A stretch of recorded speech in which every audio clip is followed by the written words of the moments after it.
Hello, in this video we show you how to diagnose fault code 01201 ABS pump voltage supply on your Audi A4 B7. We will also show you how to replace the ABS pump on this car. When starting the car, I see all those lights are on. We can see the ABS light, the ESP light, the brakes light, they're all on and flashing. That means there must be some problem. First thing to do is I'll check the scan tool to see if there is any fault codes. I'll go into first I'll go into brake electronics and check if there is any fault codes in there.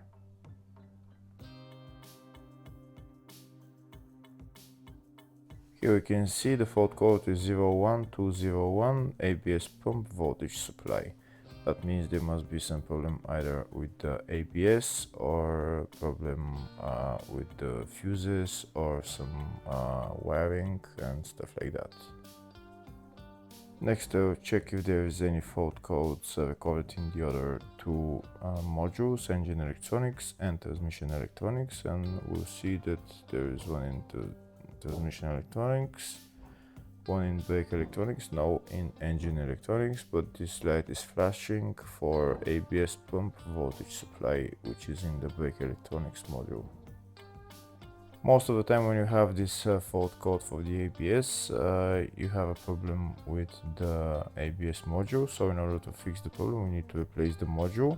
To fix it we need to get another ABS module with the exact part number as this one. This is the part number for it.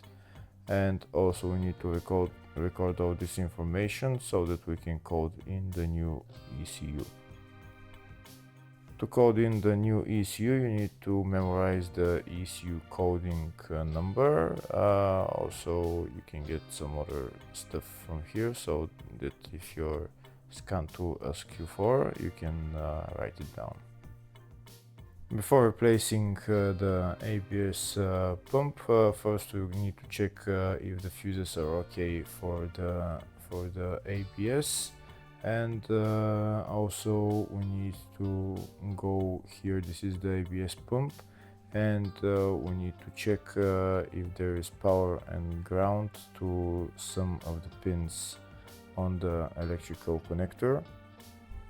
We're going to disconnect the electrical connector on the ABS pump, and we're going to check if there is power and ground to some of the pins. To check for power and ground you need to turn the ignition on.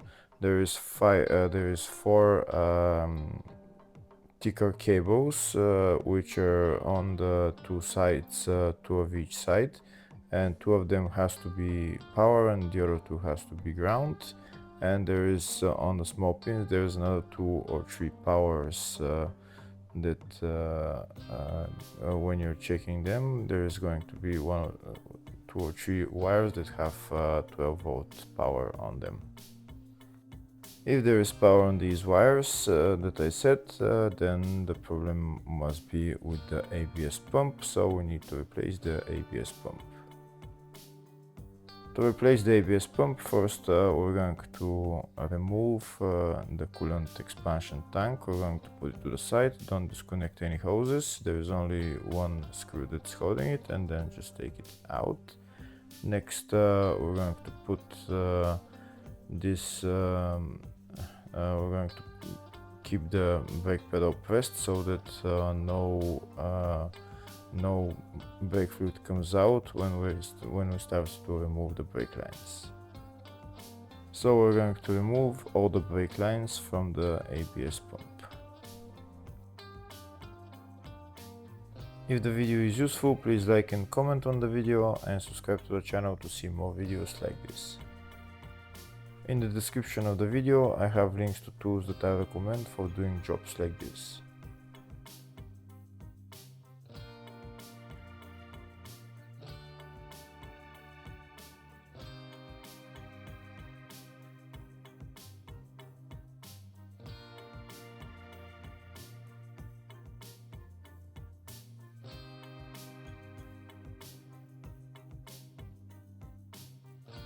We just removed the 2 brake lines coming into the ABS pump. Now we're going to remove the other 4 brake lines that go towards each wheel.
That's all the brake lines removed. Now next we're going to remove the bolts holding the ABS pump to the car.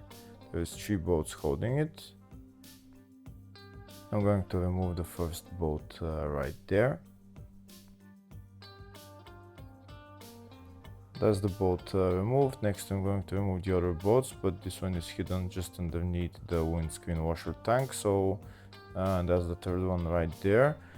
First we're going to remove the one that's hidden underneath the windscreen washer tank, but to remove it we need to remove the windscreen washer tank. It's held by that bolt right there, and we need to remove the 2 screws for the hydraulic tank.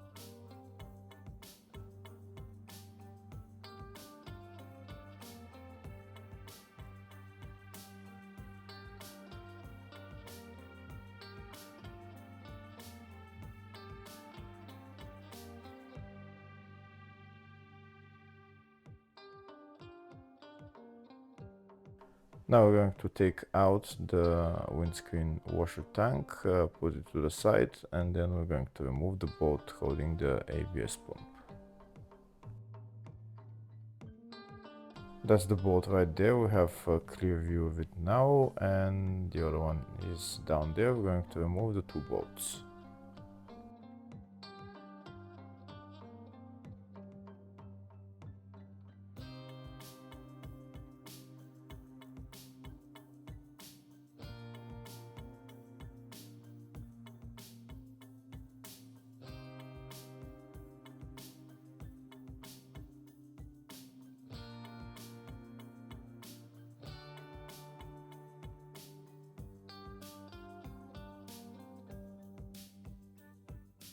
We can see the ABS pump is now loose. We're going to remove those electrical connectors that are in our way, and now we're going to take out the ABS pump.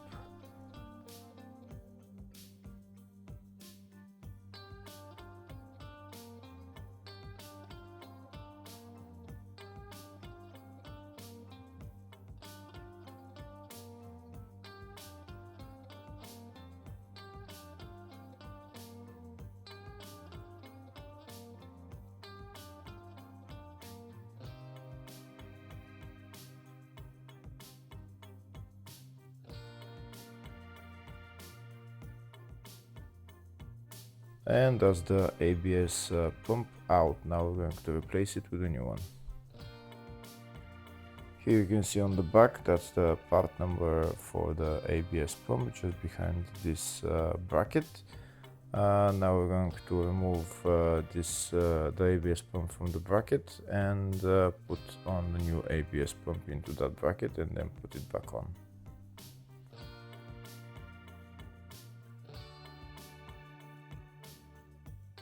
To remove the ABS pump from the bracket, we need to loosen those two nuts. The ABS pump is held onto some bushings, so once we remove those two nuts, we're going to get a pry bar and just pry it out.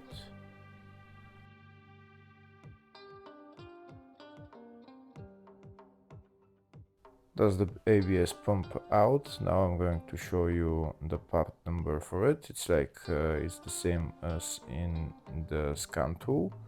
And we're going to get the other ABS pump and check the new the part number is exactly the same.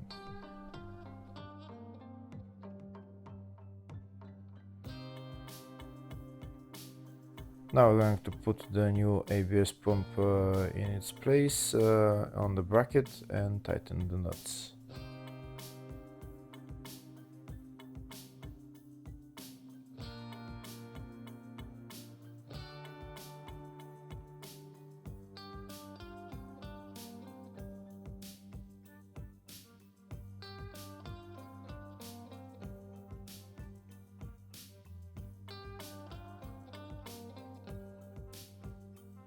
Next we're going to put the new ABS pump on the car. First we're going to put it in its place, put on the 3 bolts and tighten them, and then we're going to put all the 6 brake lines onto the ABS pump.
When tightening the brake lines, don't tighten them completely, leave them loose a little bit so that before we tighten them we need to bleed the brake system. We need to take all the air out of the brake lines before tightening them completely.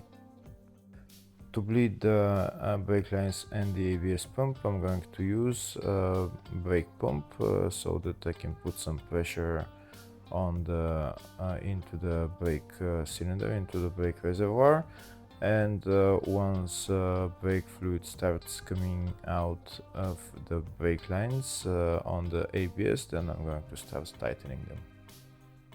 First there's going to be brake fluid and air coming out at the same time when I start putting pressure on the brake fluid reservoir, and then there is going to be only brake fluid coming out, and then I'm going to start tightening the brake lines.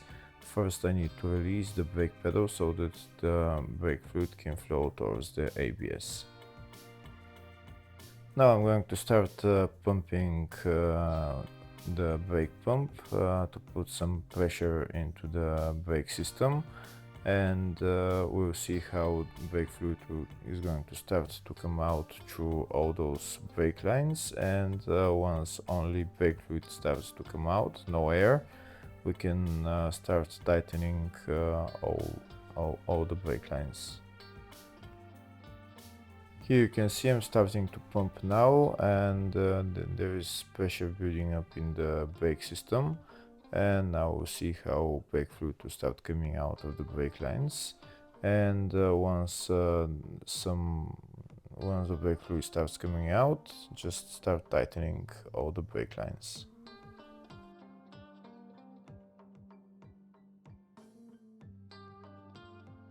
Here you can see there is still brake fluid coming out, so we're going to tighten them.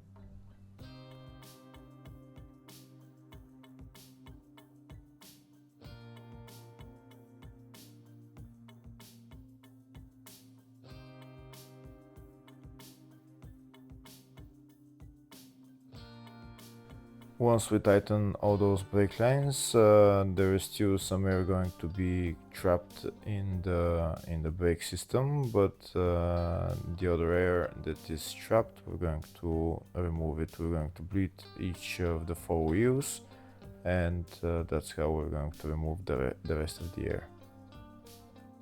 But this is my way of bleeding the ABS pump. Now, like I said, there's still going to be some trapped air, but we need to bleed the 4 wheels. To bleed the 4 wheels, I'm still going to use my brake pump. I'm going to put some pressure in the brake system, and I'm going to start bleeding each wheel. I'm not going to show how to do that. There is other videos of how to do that if you don't know. Now I'm going to clean the space around the ABS pump. I'm going to put the electrical connector back on, and I'm going to go inside the car and code in the new module.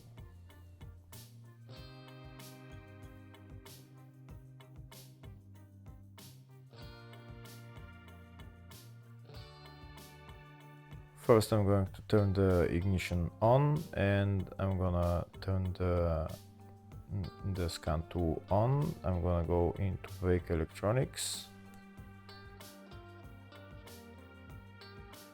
I'm going to press the OK button here, and then I'm gonna go into code module.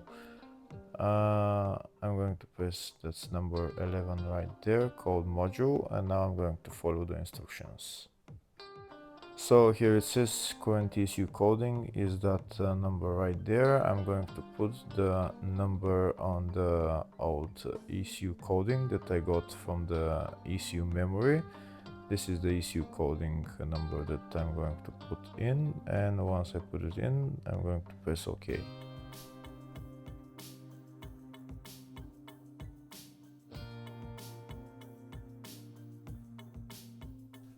Once I press OK, it says the coding is successful, so that means we've coded in the new module. Now the other things you need to do is clear the fault codes, and afterwards you might need to do some basic settings on the yaw rate sensor and maybe the steering angle sensor, and then you're done.